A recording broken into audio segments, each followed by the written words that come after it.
Hello everybody, Andy from Glass Half Dead here, and today I want to talk to you about my recent trip to Warhammer Fest and the fact that I got to play Warhammer 40k 10th edition for the first time. Now obviously this is a Kill Team channel, so I am going to attempt to always relate what I'm thinking of and saying back to very specifically Kill Team and its mechanics, because you might not have played 9th edition and you might not have played Age of Sigmar, which are the things are more natural to relate it to. I want to go over some of the positives and the negatives from the very, very small slice that I saw. Now, if you've been keeping an eye out on Warhammer community, you pretty much have everything you need to play a basic game. They've showed some data sheets, they've shown the core kind of rules and how certain things interact, and they've shown weapons, and they've shown the way reactions occur, and they've shown some key stratagems, stratagems, and they've shown the bare bones of the system, and that is all I have had an experience with, to be very clear. I don't know how deep this game gets. Talking about deep, let's go with that first. Simplified, not simple. It's a lie. Now, I don't mean that in like a really big, bad way, but it's just raw, pure, unadulterated marketing speak. Simplified, not simple. A lot of people, if you're unaware, when 9th edition was around, is still around, are thinking of it's too complicated a game. However, there is a large competitive community that don't want a dumb game. So the marketing speak is coming out and saying, hey, this game has been simplified for the casuals, but it's not simple for the competitive. I mean, just ignore it. Like, it's interesting because I've heard other people kind of reference that marketing speak and be like, you know what? It is simplified, yeah. Oh, but it's not simple. Oh, there's depth. Guys, chill out. It's marketing speak. They have simplified the game, but like, the core rules are simple. But that's a good thing, right? Anyway, cool. I just wanted to get that out there. Let's move on. For those of you that have played Age of Sigmar, the new core rules of 40k are Age of Sigmar. Great. This is a good thing. I mean this in a very positive way. The absolute core of the game is essentially Age of Sigmar 3.0 with a few tweaks.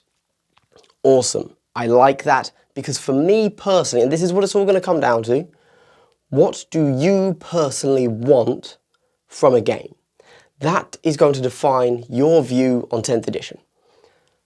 Me, and I've said this multiple times, but I kind of just want a very loose game engine that I can go out and buy some cool models and say, hey, I want to run 5 monoliths into 5 Lord of Skulls and just smash them together, and I want to run an all big bug list into an all battle suit from Tau list and just like pretend we're playing kaiju monsters, right?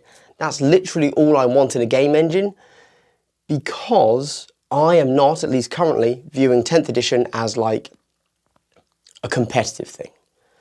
I want an engine that lets me run fun toys into each other and just see what happens. Anyway, let's take a step back. If I had to kind of tell people that have only really played Kill Team, what should you expect going into 10th edition? So obviously the big difference between Kill Team and 10th edition is I go, you go, alternating activations. So 10th edition is still a full strategy game compared to Kill Team's skirmish game, if you will. So this means that obviously in Kill Team, I move one model, you move one model, etc., back and forth throughout the entire game. In 40k, it's quite different. I move my entire army. I then shoot my entire army. I charge my entire army. I close combat my entire army. Then it goes to you, and you do the same with your entire army. This is something that a lot of people have an issue with. It is what it is. For me, I personally enjoy the interaction of alternating activations. However, that doesn't mean that I do not enjoy the big grand scale getting to play with all of your toys interaction of a larger strategic game. And I would probably say, I know, so a lot of older people maybe, or people that have had more experience, already have their kind of feet firmly planted and anchored in place. If you're a bit more open to it, I would probably say that all it's doing is simulating a different experience. In Kill Team, you can almost imagine that you're the dude on the ground who's shouting orders across the abandoned warehouse. You know, Trooper 1, go there, shoot that dude, right? You can imagine you're there on the ground, boots on the ground, right? In 40K, that's not what they're trying to simulate. They are trying to simulate more, I would say, a fleet commander up in orbit saying, okay, everybody move here, everybody move there. The question is, do you want to be playing Total War Warhammer, in which case you should play 40K, or do you want to be playing Space Marine 2, in which case, I understand that these are very flawed analogies, just go with me, right? Then you should be playing Kill Team. And they're both amazing games. Well, I assume Space Marine 2 will be amazing. Let's just go with it. Because AAA games don't have any issues with releases, right? Let's focus. Both amazing games, but serve completely different markets. So I would not look at I Go, You Go, the strategic game, as being a negative, but it's serving a different purpose. Now, with that said, I like the simplified nature of what they're trying to do with 10th edition from the very limited bit that I played. If you like it, you like it. However, and I'm going to double down on this, ultimately, if you're playing a Warhammer game, there's a very limited number of reasons you're playing it. You're playing it because it's the easiest thing to get games with. You're playing it because you like the IP, the lore, the models. You're playing it not because it is the best strategic game, okay? And that's fine. That's not a problem. If you want a deep, in-depth strategic game, there are other systems out there for you. But 40K is going to continue to provide a whole load of benefits that no other game does, but it's not because of the change of this rule set. And so hopefully, because if you look at the core people that are what I just said, the people that want to interact with cool models, cool list building, etc., they don't really want a complicated game. In fact, I'm sure if those people, if they had just literally straight ported Age of Sigmar rules, which everybody kind of lambasts and says, oh, this isn't good enough, you know, that's too simple for me. You hear that a lot on 40K channels, and just ported it straight over, I'm pretty sure that would happily serve like the 90% of people that actually play the game. And I think that's practically what they've done. They've made a few notable changes. So like, you know, when you charge, no longer do you have to end within 1 inch, you have to end base to base. And now when you consolidate, which means after your fight, if you've wiped out the enemy and you can move your models, you either have to end base to base from that consolidation, or you have to end, you can, instead of going towards the closest enemy unit, this time now you can also go towards an objective marker, which I think is really cool. You know, it gives a little bit of strategic nuance. You can charge off a point, get a kill, fall back onto a point. You know, it's nice. Overwatch is a big change. So now it used to be Overwatch, if you get charged, you shoot and you're hitting on sixes as like a last ditch thing. Well, now you just get to shoot any model like that move in the enemy movement phase. So that's a huge change, and I believe you're firing at regular BS. Oh, CP generation.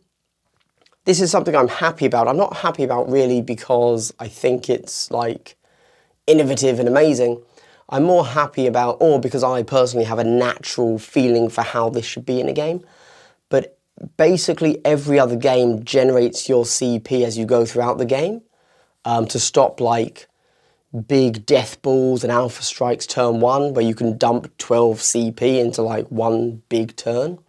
So now CP generation is just you get 1 CP every command phase. So that means on your turn you immediately get 1 CP, and then your enemy's turn you get 1 CP as well, so it's 2 CP a turn. and presumably it's still 5 turns. So you have 10 CP throughout the entire game, but you'll never be able to like spend 10 all at once. And that's good because that's how literally every other game does it. So there's probably a reason for that. It's kind of my thinking there. That's it. I think that those were the only things that really stuck out to me. Apart from that, I played around. I used Oath of Moment on some Terminators. We didn't play around with the new transport rules. We were just having a really small game, very confined, just to get the absolute basics in. That's it. So where does the depth come from? This is kind of the final point I have. The game was incredibly simple, but that, of course it was. I was playing with like 4 units just to roll some dice and see how it felt. It was very simple. If it was complicated at that level, the game would have gone wrong, right? Then, you know, something is incredibly wrong. So where do you find the depth in this game? We now know that stratagems, there are going to be 12 generic strats and then like 5 or 6 per codex, which is great. I'm cool with that. Now 12 is still a lot of stratagems to remember, but because everybody gets them, you're not having to relearn every single army. You know the core of what they can do, and then you probably only have to remember like 1 thing per phase that the enemy army can do, which, if the designers have done their job correctly, should be thematic to the army. So if you know the theme, you can kind of guess what they're going to do, right? So where does the depth come from? Because although I'm looking at this game as a fun, fluffy narrative thing, there's a lot of people that like a tactical depth to it. And although, despite my earlier comments of saying, oh, if you want tactics, play something else, I don't, you know, there's still tactics here, there's still strategy, there's still depth, there's still nuance to the game, to every game. Where does it come from 40k? And I don't know, I don't have that answer. We've just seen Guilliman's datasheet, so obviously there's a lot going on there. Does it come from having leaders in specific places? Certainly the beginning of 8th and 9th were very much make sure you have a character that gives rerolls within a range of as many models as you can. Have you done that? Okay, you get to win the game because rerolls are just so super efficient. Congrats. Or is it going to come from the raw number of data sheets? As in, the more data sheets you have, the more there is to remember. And that's where the depth is, in memory of what each datasheet can do, because they're going to be so wildly different. I don't know, but I guess it doesn't really matter for me and for what I want from the game. I want to create a cool cinematic battle, right? Which brings us to, why have I put these models in front of me when I have like 3, 4 fully painted 40k armies just off camera, but I chose to put unpainted grey and then some Necrons and some terrain that I mildly off camera, great framing from me, that I just sprayed yesterday. This is the other thing that kill teamers are going to have to accept. Chances are you have 1 or more kill teams fully painted and you play with them, right? Because let's be honest, most kill teams, 10 models. If you're going less than that, you're looking at 6 for an elite team, or up to a max of kind of 14. Maybe you want to swap 1 or 2 models out on your roster, 15, 16, 70 models, right? This here, total number of models, not even just the Necrons or just these little chaos I have, this here is like half an army. And they're not painted. So I have these out because I just want to let the kill teamers know you're not going to have painted models. There you go. It's very easy to get your kill team painted. It's a lot of hard work to get your 40k army painted. And one of the beautiful things of kill team is that you can find your list building in the army that you take. In 40k, your list building is the data sheet that you use within your army.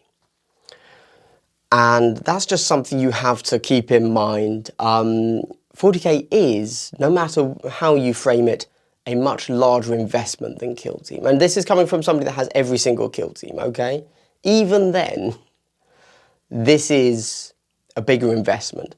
Because, hey, okay, so let's say you want to buy one of every data sheet for your army. Great. Now go and collect the next army. It's literally never ending. There you go, just a little warning. If you're very disciplined or very obsessive, you can play one faction, and that's fine. And I'm sure you'll have lots of fun with that, no doubt. And there are a lot of people out there that do just have the one faction and they enjoy themselves. That ain't me. I wish it was, but that ain't me.